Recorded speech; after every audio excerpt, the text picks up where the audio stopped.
بسم الله الحمد لله والصلاة والسلام على رسول الله وعلى آله وصحبه ومن والاه وبعد فعن عمر بن الخطاب رضي الله عنه قال سمعت رسول الله صلى الله عليه وسلم يقول إنما الأعمال بالنيات وإنما لكل امرئ ما نوى فمن كانت هجرته إلى الله ورسوله فهجرته إلى الله ورسوله ومن كانت هجرته لدنيا يصيبها أو امرأة ينكحها فهجرته إلى ما هاجر إليه متفق عليه۔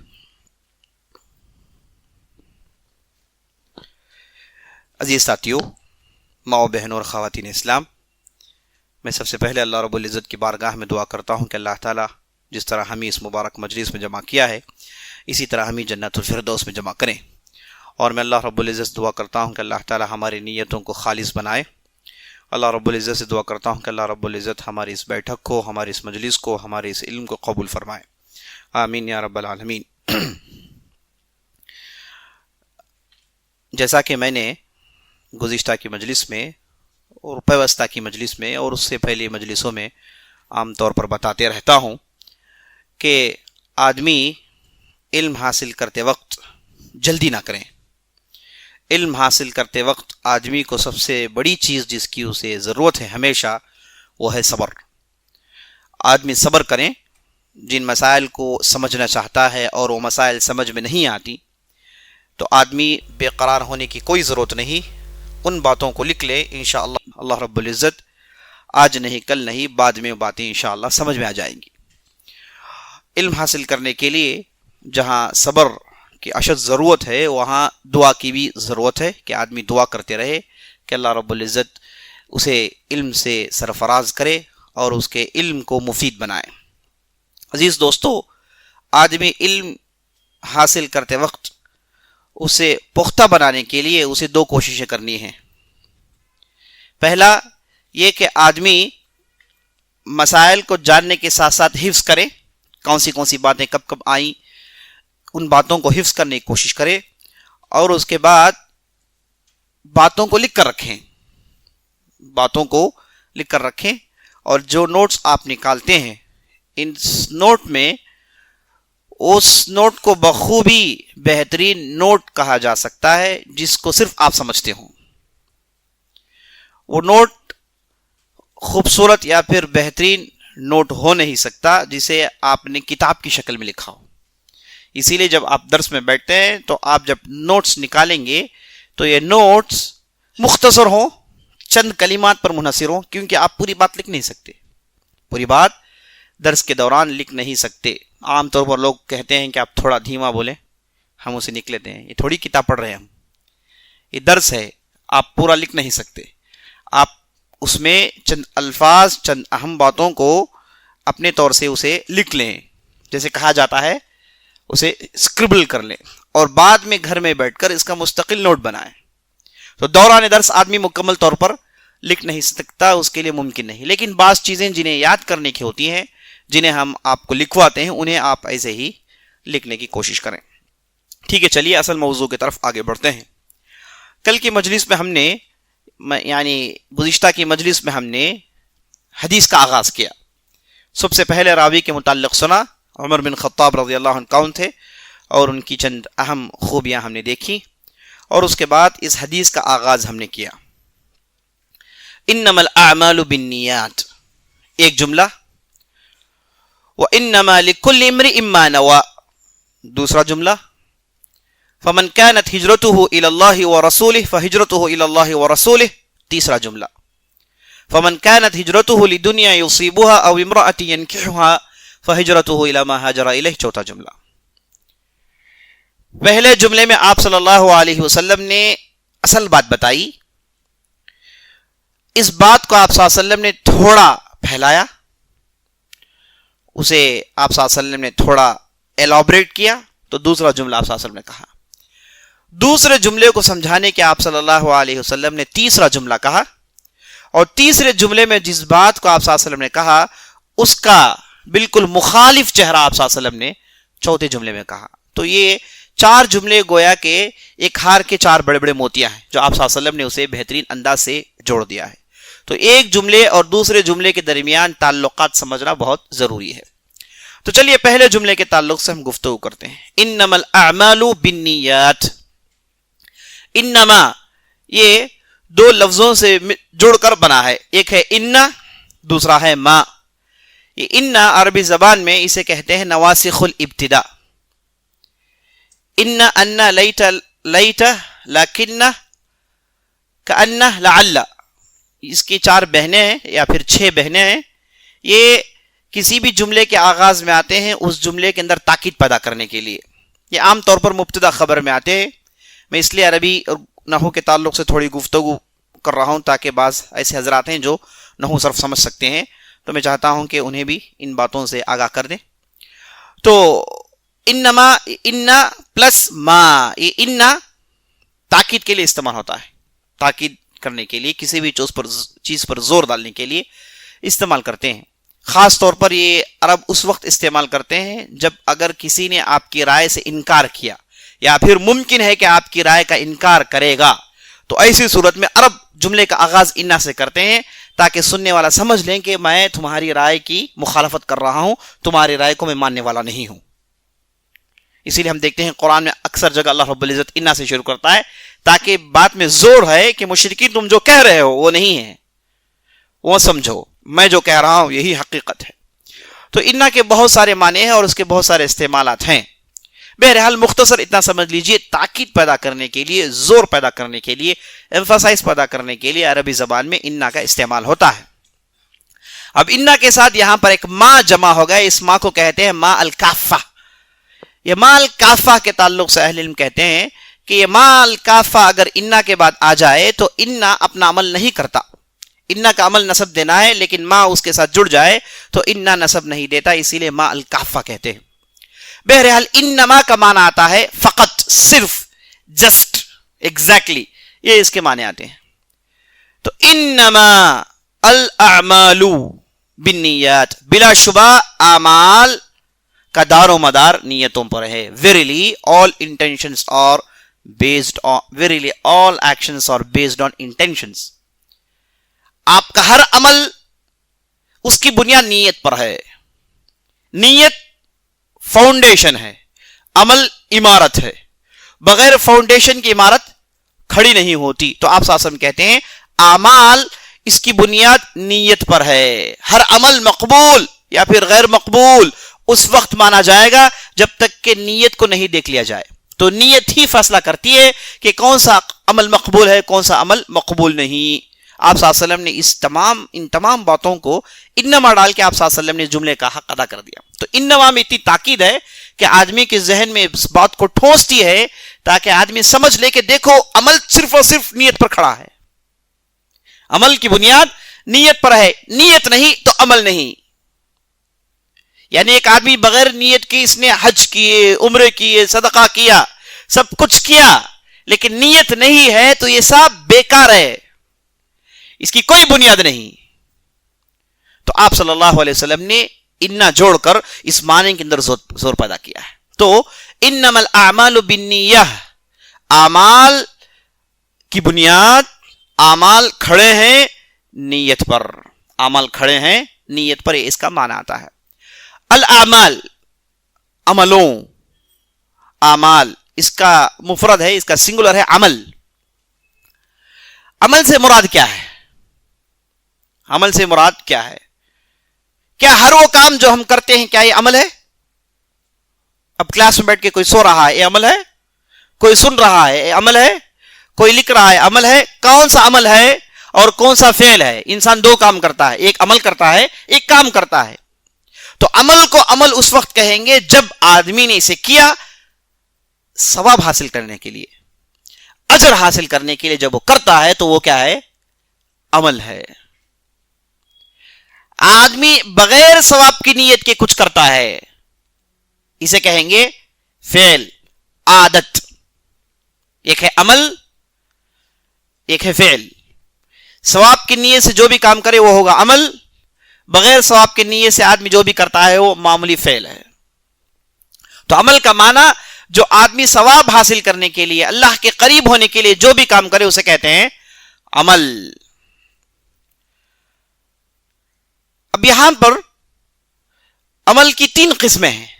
عمل انسان جو کرتا ہے اس کی 3 قسمیں ہیں. ایک ہے عمل قلبی، ایک ہے عمل قلبی. نمبر 2 ہے عمل لسانی. نمبر 3 ہے عمل اعضاء. عمل قلبی، عمل لسانی، عمل اعضاء.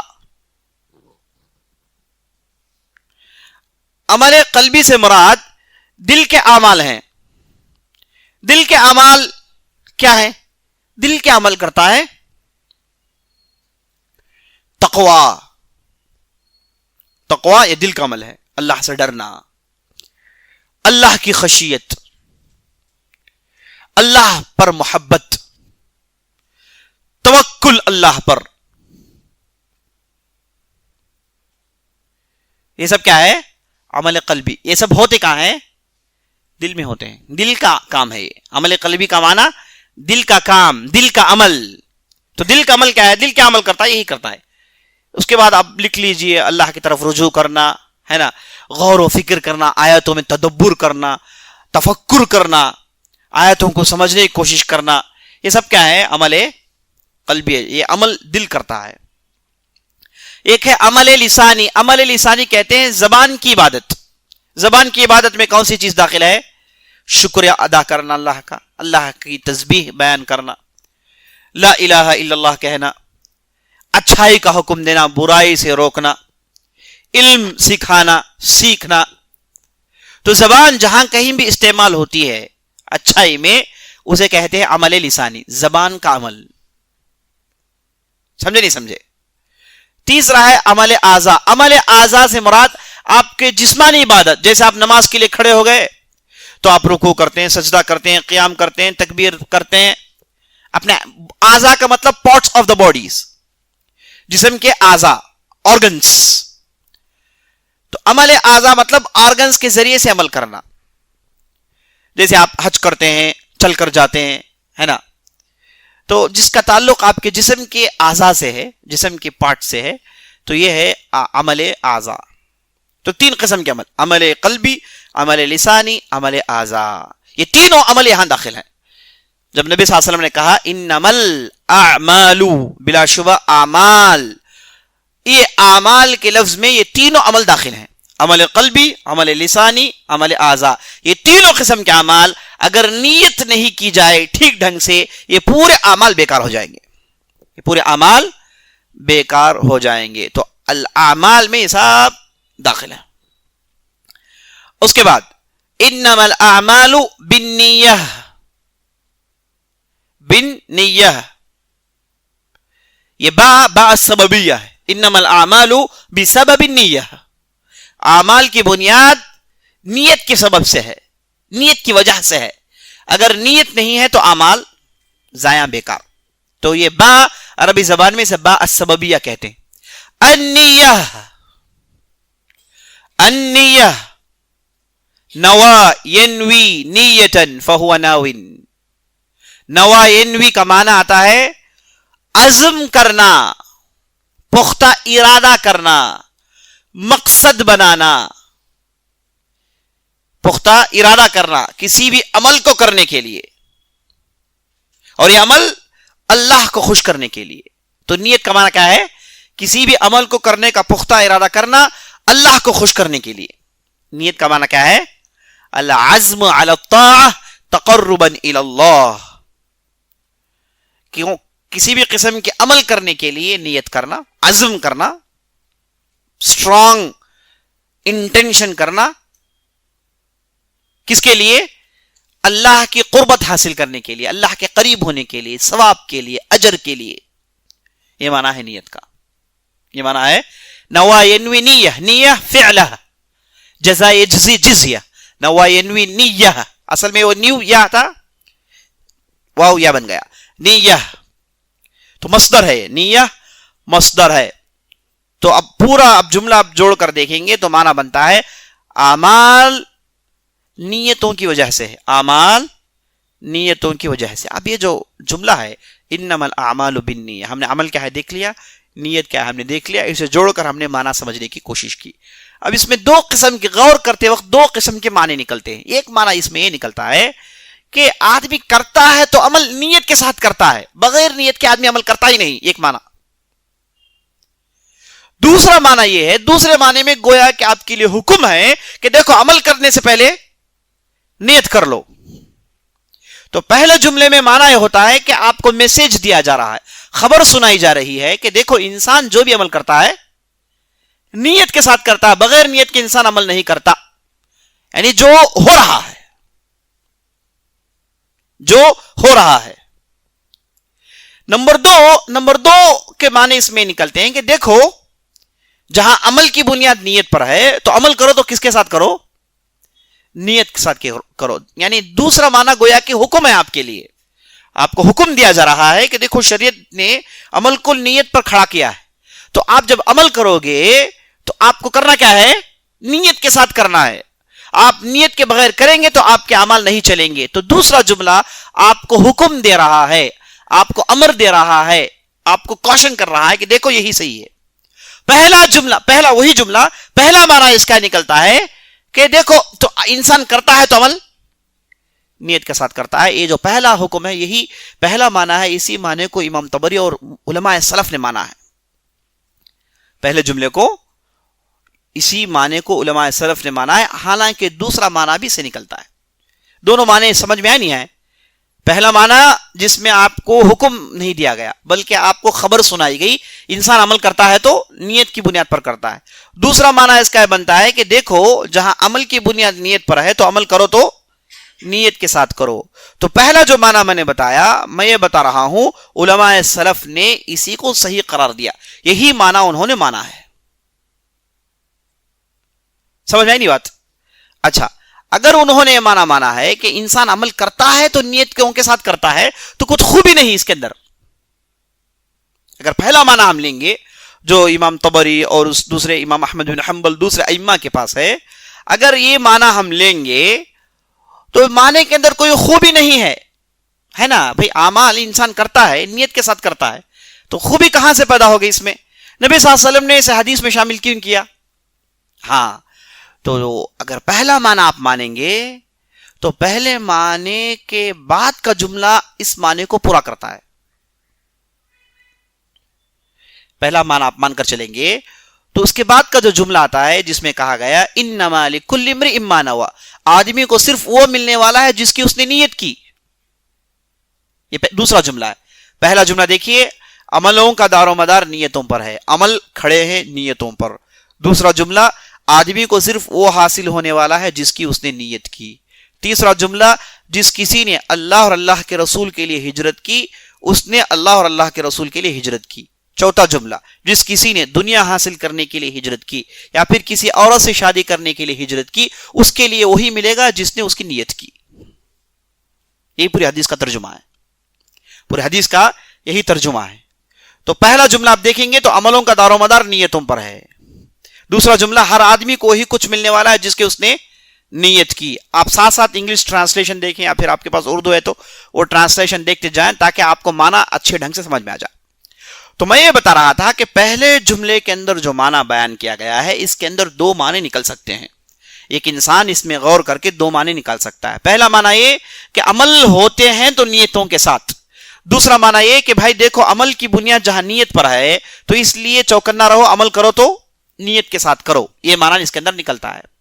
تو اگر پہلا معنی ہم لے کر چلیں گے جو کہ ائمہ کی راجح کردہ چیز ہے، تو معنی ہم پہلا معنی لے کر چلیں گے تو دوسرا جملہ اس معنی کو مکمل کرتا ہے. اب ہم کو دوسرا جملہ سمجھنا ضروری ہے، تب جا کے ائمۃ السلف جو کہتے ہیں وہ معنی ہم کو سمجھ میں آئے. اب ہم جہاں کہیں بھی قرآن حدیث کی بات آئے تو فہم کس کا ہم دیکھیں گے؟ ائمۃ السلف کا فہم دیکھیں گے. اگرچہ کہ ان کے درمیان اختلاف ہو، انہوں نے جو سمجھا ہے ہم مانتے ہیں کہ وہ دین کا حصہ ہے. تو پہلے جملے کے جو دو معنی ہیں، اگر پہلا معنی ہم مان کر چلیں گے تو دوسرا جملہ ہم کو سمجھنا ضروری ہے. دوسرا جملہ کیا کہتا ہے؟ دوسرا جملہ یہ کہتا ہے انما الاعمال بالنیات وانما لکل امرئ ما نوى، ہر آدمی کو وہی کچھ ملے گا جس کا اس نے نیت کی۔ اب غور کیجئے، پہلا جملہ اور دوسرے جملے میں فرق کیا ہے؟ پہلے جملے اور دوسرے جملے میں فرق کیا ہے؟ پہلا جملہ کیا کہتا ہے؟ عملوں کا دار و مدار نیت پر ہے، عمل نیتوں کے ساتھ جڑے ہوئے ہیں۔ اچھا، دوسرا جملہ یہ کہتا ہے کہ آپ جس چیز کی نیت کیے ہیں وہی چیز آپ کو ملنے والی ہے۔ ہاں، تو دو جملے ہو گئے، دونوں میں فرق کیا ہے؟ دونوں جملے ایک ہی معنی کہہ رہے ہیں یا پھر دونوں جملے میں فرق ہے؟ دونوں ایک ہی معنی کہہ رہے ہیں، تو پھر اگر ایک ہی معنی ہے تو دو جملے ادا کرنے کی ضرورت نہیں ہے۔ یہ بلاغہ کے خلاف ہے، عربی زبان کے خلاف ہے کہ ایک چیز کو آپ صلی اللہ علیہ وسلم دو مرتبہ نہیں کہتے، جب دوسری مرتبہ کہے ہیں تو اس کے اندر کچھ ہے۔ لیکن ظاہری طور پر دونوں ایک نظر آتے ہیں، لیکن نوٹ کر لیجئے دونوں الگ الگ ہیں، دونوں الگ الگ ہیں۔ پہلے جملے میں یہ کہا گیا ہے کہ عمل کی بنیاد نیت پر ہے، یہاں پر بات چیت عمل کی ہو رہی ہے۔ پہلے جملے میں موضوع عمل ہے، دوسرے جملے میں آپ جس کے لیے عمل کیے وہی کچھ ملنے والا ہے۔ تو دوسرے جملے میں آپ جس کے لیے عمل کرتے ہیں وہ آپ کو ملنے والا ہے، یعنی پہلے جملے میں عمل، دوسرے جملے میں عامل کے تعلق سے کہا گیا ہے۔ پہلے جملے میں عمل کے تعلق سے، دوسرے جملے میں جو عمل کر رہا ہے اس کے تعلق سے کہا گیا ہے۔ پہلے جملے میں عمل کے تعلق سے، دوسرے جملے میں عمل کرنے والا اور جس کے لیے عمل کیا گیا ہے، اسے عربی میں کہیں گے عامل والمعمول لہ۔ پہلے جملے میں صرف عمل سے بحث ہے، دوسرے جملے میں عمل کرنے والا اور جس کے لیے عمل کیا گیا، دونوں موضوع ہیں۔ سمجھ میں آئی کہ نہیں آئی؟ بعض لوگ ہیں نا، ان کے سامنے ایسا ہو رہا ہے کہ کیا کہہ رہے ہیں، اتنا جو ہے کہنے کی کیا ضرورت ہے جی؟ اللہ کے لیے آپ یہ مت سمجھیے، اس کے اندر دقیق معنی ہیں۔ میں مانتا ہوں کہ پہلی حدیث تھوڑی کٹھن ہے، یہ جو پہلی حدیث ہے، یہ پہلی حدیث تھوڑی کٹھن ہے، چونکہ اس کا تعلق آپ جیسے سن رہے ہیں ایسے گہرائیوں سے، اس کے بعد کی حدیث آسان ہے انشاءاللہ، لیکن یہ بہت اہم ہے، یہ بہت اہم ہے، اس کے ہر باریک بات کو جاننا ضروری ہے، ورنہ کلاس چلانے کا کوئی معنی نہیں۔ میں لیکچر دے کے چل جاؤں گا، ایک بیان آپ کے لیے آدھا گھنٹہ نکل گیا، ہم کام ختم نہیں، میں وہ نہیں چاہتا۔ میں چاہتا ہوں کہ آپ ہر جملے کا معنی سمجھیں اور دیکھیں گے کس خوبصورتی کے ساتھ نبی صلی اللہ علیہ وسلم نے اس موضوع کو ڈیل کیا ہے۔ تو پہلے جملے میں کہا گیا عملوں کا دار و مدار نیت سے، دوسرے جملے میں کہا گیا آپ جس کے لیے عمل کر رہے ہیں اس کے لیے وہ عمل ہے۔ تو واضح ہے، پہلے جملے میں کہا گیا کہ عمل موضوع بنایا گیا، پہلے جملے میں عمل کو سبجیکٹ بنایا گیا۔ آپ نماز پڑھ رہے ہیں، روزہ رکھ رہے ہیں، صدقہ دے رہے ہیں، جہاد کر رہے ہیں، اللہ کے راہ میں ہجرت کر رہے ہیں، سب عمل کو موضوع بنایا گیا۔ کہا گیا کہ یہ جو عمل ہے اس کی بنیاد کس پر ہے؟ آپ جو نیت کریں گے اس پر ہے۔ دوسرے جملے میں کہا گیا کہ آپ جس کے لیے عمل کر رہے ہیں، کس کے لیے آپ نے عمل کیا؟ شہرت کے لیے، اس کے لیے ہے۔ آپ نے دنیا حاصل کرنے کے لیے عمل کیا، اس کے لیے ہے۔ آپ نے اللہ کو حاصل کرنا چاہا، اس کے لیے ہے۔ آپ نے فلاں اس کے لیے کیا ہے، کس کے لیے آپ کر رہے ہیں اس کے لیے ہے۔ فرق ہے نہیں ہے؟ بہت بڑا فرق ہے، بہت بڑا فرق ہے۔ اسی لیے پہلے جملے میں ہم کہتے ہیں اس کا تعلق عمل سے ہے، دوسرے جملے میں عامل اور معمول سے ہے۔ عامل کا مطلب جو عمل کرتا ہے، معمول ہو جس کے لیے عمل کیا گیا۔ تو دونوں جملے الگ الگ جملے ہیں۔ تو سلف الصالحین نے جو کہا کہ پہلے جملے کا معنی آدمی عمل کرتا ہے تو نیت کے ساتھ کرتا ہے، یہ اس کا ڈیفالٹ سچویشن ہے، تو ان کے نظر میں دوسرے جملے کے ساتھ ملا کر سمجھنا ضروری ہے۔ آدمی عمل کرتا ہے، نیت کے ساتھ کرتا ہے تو کوئی خوبی نہیں۔ فوراً نبی صلی اللہ علیہ وسلم نے کہا کہ نہیں، نیت تو ہے، لیکن نیت کس کے لیے ہے؟ نیت تو ہے، یہ نیت کس کے لیے کر رہا ہے؟ شہرت کے لیے، نام کے لیے، پیسوں کے لیے، عورت کے لیے، دنیا کے لیے، یا پھر اللہ کے لیے؟ ہاں، یہ قابل غور نقطہ ہے، سمجھا کہ نہیں سمجھا؟ تو سلف الصالحین نے جو سمجھا ہے کہ پہلے جملے کا معنی عمل ہوتا ہے نیتوں کے ساتھ، اور دوسرے جملے کا معنی یہ کہ آپ عمل کرتے ہیں نیت کے ساتھ، لیکن غور کیجئے کہ نیت کس کے لیے ہے۔ یہی صحیح ہے، یہی صحیح ہے۔ دونوں الگ الگ معنوں والے جملے ہیں، دونوں جملوں میں الگ الگ سبجیکٹس ہیں، دونوں جملے میں الگ الگ موضوع کو زیر بحث لیا گیا ہے۔ تو پہلا جملہ عمل کی بنیاد نیت پر ہے، دوسرا جملہ آپ جس کے لیے عمل کرتے ہیں وہ آپ کو ملے گا۔ مثال کے طور پر ایک آدمی نے نماز پڑھی، عمل ہے کہ نہیں ہے؟ عمل ہے۔ اس کے لیے نیت چاہیے کہ نہیں چاہیے؟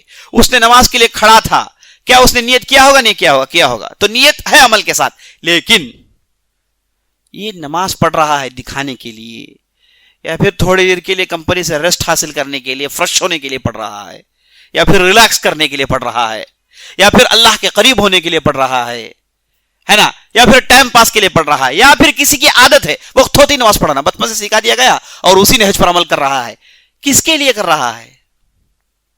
تو دوسرا جملہ فیصلہ کن جملہ ہے. دوسرا جملہ آپ کو حکم دے رہا ہے، سکھا رہا ہے، شریعت کا حکم سکھا رہا ہے کہ دیکھو نیت تو ہے برابر، لیکن یہ نیت کس کے لیے ہونی چاہیے؟ آپ اللہ کے لیے کر رہے ہیں تو ملے گا، آپ اللہ کے لیے نہیں کر رہے ہیں تو نہیں ملے گا. دو جملوں کو سمجھے نہیں سمجھے؟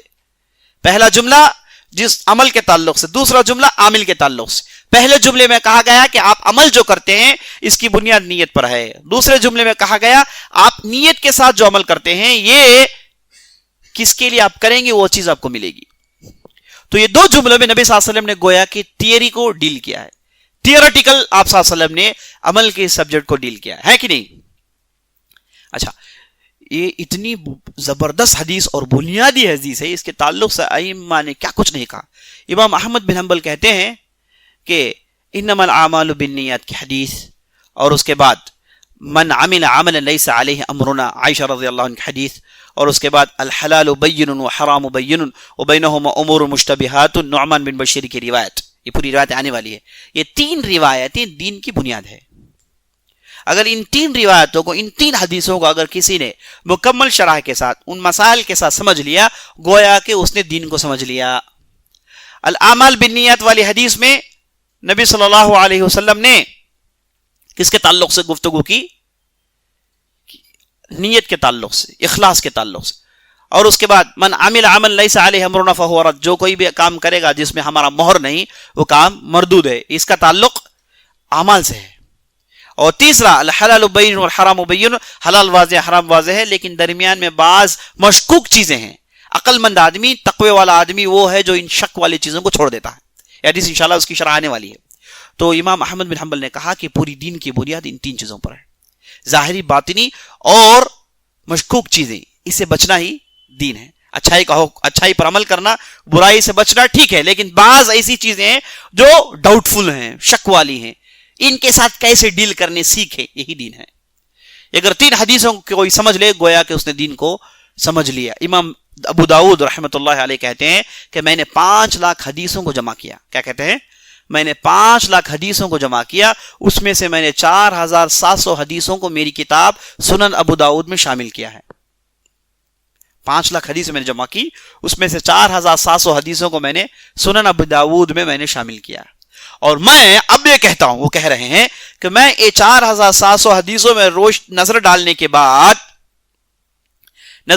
بعد یہ کہہ سکتا ہوں، اچھی طریقے سے کہہ سکتا ہوں کہ یہ حدیث انما الاعمال بالنیات من احدث فی امرنا هذا ما ليس منه فهو رد، بدعت کے متعلق حدیث، الحلال بین وحرام بین کی حدیث، اور اس کے بعد ان اللہ طیب لا يقبل الا طیبا. یہ 4 حدیثوں پر دین کھڑا ہے. یہ 4 حدیثوں پر دین کھڑا ہے. 5 لاکھ حدیث جمع کیے، اس کے بعد 4700 حدیثوں کو اس میں سے نکالا ہے، اور کہتے ہیں کہ 4700 حدیثوں میں، یہ 4 حدیثوں میں پوری دین کھڑی ہے، پورا دین کھڑا ہوا ہے. اور بعض اہل علم نے ایک دوسری حدیث کی اضافت کی جس میں کہا گیا ہے لا یؤمن احدکم حتی یکون احب الیہ من والدہ ولدہ والناس لا یؤمن احدکم حتی یحب لاخیہ ما یحب لنفسہ. آدمی میں مومن وہ نہیں ہو سکتا جو اپنے بھائی کے لیے وہی کچھ چاہے جو اپنے لیے چاہتا ہے. یہ حدیث کو بعض لوگوں نے ایڈ کیا ہے. اور بعض اہل علم نے یہ 4 حدیثوں کو ایک شعر کی شکل میں جمع کیا ہے جسے یاد کرنے میں آسان ہے. کہتے ہیں عمدۃ الدین عندنا کلمات، عمدۃ الدین عندنا کلمات اربع من کلام خیر البریہ، اتق الشبہات وازہد ودع ما لیس یعنیک واعملن بالنیہ. کہتے ہیں کہ 4 ایسے حدیثیں ہیں جو ہمارے دین کی بنیاد ہے. پہلا اتق الشبہات، حلال بین حرام بین کی حدیث، نعمان بن بشیر کی حدیث. وازہد، ایک صحابی نے آ کے نبی صلی اللہ علیہ وسلم پوچھا یا رسول اللہ ایک ایسی چیز بتائیے جسے کرنے پر اللہ بھی مجھے چاہے، لوگ بھی مجھے چاہے. تو نبی صلی اللہ علیہ وسلم نے کہا ازہد فی الدنیا یحبک اللہ، ازہد فیما عند الناس یحبک الناس. دنیا سے دور ہو جاؤ، اللہ تمہیں محبت کرے گا، اور لوگوں کے پاس جو بھی چیزیں ہیں انہیں چاہنا چھوڑ دو، لوگ تمہیں محبت کریں گے. تو اسے ازہد کی حدیث کہا جاتا ہے. ودع ما لیس یعنیک من حسن الاسلام المرء ترکہ ما لا یعنی، سب سے بہترین مسلمان وہ ہے جو فالتو چیزوں میں زبان نہیں لڑاتا، بیکار چیزوں میں دخل اندازی نہیں کرتا، اپنے کام سے کام رکھتا ہے. یہ حدیث. اس کے بعد کہ وعملن بالنیہ، نیت والی حدیث. کہتے ہیں کہ 4 حدیثوں پر دین کی بنیاد پڑی ہے. تو عزیز دوستو یہ بہت ہی اہم حدیث ہے. یہاں تک کہ عبد الرحمن بن مہدی ایک بہت بڑے محدث گزرے جنہوں نے بہت ساری کتابیں لکھی، کہا کہ میں جب بھی کوئی بھی کتاب لکھتا ہوں اس حدیث سے کتاب کو شروع کرتا ہوں. جب بھی کوئی بھی قسم کی کتاب لکھتا ہوں اس حدیث سے اس کتاب کو میں شروع کرتا ہوں. اور کہتے ہیں کہ یہ حدیث 1/3 آف نالج ہے، 1/3 حصہ ہے نا علم کا، 1/3 حصہ ہے. اگر علم کو آپ 3 ٹکڑے میں بانٹیں گے تو ایک ٹکڑا نیت سے تعلق رکھتا ہے، اس کا تعلق اس حدیث سے ہے. امام شافعی رحمۃ اللہ علیہ کہتے ہیں کہ ایک ایسی حدیث ہے دین کے ہر مسئلے میں داخل ہوتی ہے. ایک ایسی اہم حدیث ہے جو دین کے ہر مسئلے میں داخل ہوتی ہے، اور دین کا کوئی حصہ ایسا نہیں جو اس حدیث سے دور ہو. امام شافعی کا قول ہے، امام شافعی کا قول ہے. تو امام بخاری نے اپنی صحیح بخاری لکھی تو پہلا کتاب اس میں انہوں نے لکھا کتاب الوحی. کتاب کا آغاز کرتے ہیں وحی کے مسئلے سے. تو انہوں نے اس وحی کے اس کتاب کا آغاز کیا اس حدیث سے.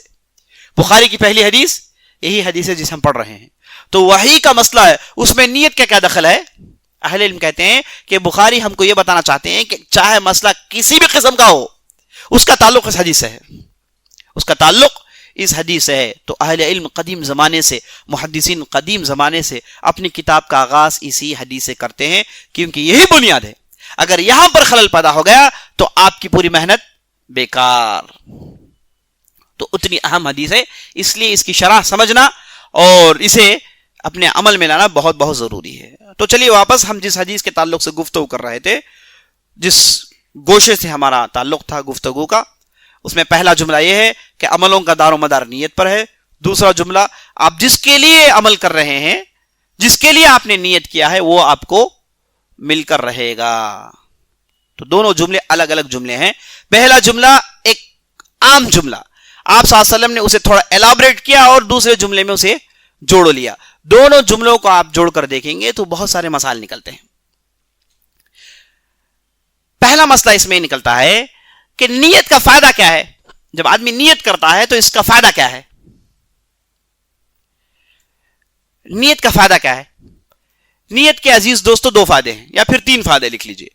پہلا فائدہ نیت کا یہ ہے کہ آدمی عبادت اور عادت میں فرق کر سکتا ہے. عبادت اور عادت میں فرق کر سکتا ہے. اور دوسرا فائدہ یہ ہے کہ عبادت اور عبادت میں فرق کر سکتا ہے. تیسرا فائدہ یہ ہے کہ نیت میں اخلاص پیدا کرنا بہت ضروری ہے. تو پہلا فائدہ نیت کا یہ ہے کہ آپ نیت کریں گے تو عبادت اور عادت میں فرق کر سکتے ہیں. اب سوال یہ ہے کہ عبادت کیا ہے؟ عبادت وہی جس کے تعلق سے ہمیں عمل کہا ہے، عمل ہی عبادت ہے. عبادت کا معنی کیا ہے؟ جیسے شیخ الاسلام ابن تیمیہ رحمۃ اللہ علیہ اس کا ڈیفینیشن دیتے ہیں جو ہر طالب علم سے یاد کرنا چاہیے. کہتے ہیں العبادت اسم جامع لکل ما يحبه الله ويرضاه من الاعمال والاقوال الظاہرة والباطنہ. آپ ریکارڈ سن کے دوبارہ لکھ لیں جی. هو اسم جامع لكل ما يحبه الله ويرضاه من الاعمال والاقوال الظاہرة والباطنہ. کہتے ہیں شیخ الاسلام تیمیہ رحمۃ اللہ علیہ، عبادت کا معنی یہ ہے کہ ایک زبردست ایسا ایک لفظ ہے جو بہت سارے معنوں کو لیا ہوا ہے. اسم جامع، ایک ایسا جامع نام ہے یہ جس میں ہر وہ چیز جسے اللہ تعالیٰ راضی ہے، ہر وہ چیز جسے اللہ تعالیٰ پسند کرتا ہے، چاہے وہ چیز جس کا تعلق عمل سے ہو، چاہے وہ چیز جس کا تعلق قول سے ہو، چاہے وہ نظر آتی ہو کیا نظر نہیں آتی ہو، اس کا نام عبادت ہے. عبادت کا معنی کیا ہے؟ ہر وہ کام جس کا تعلق عمل سے ہو یا پھر قول سے ہو،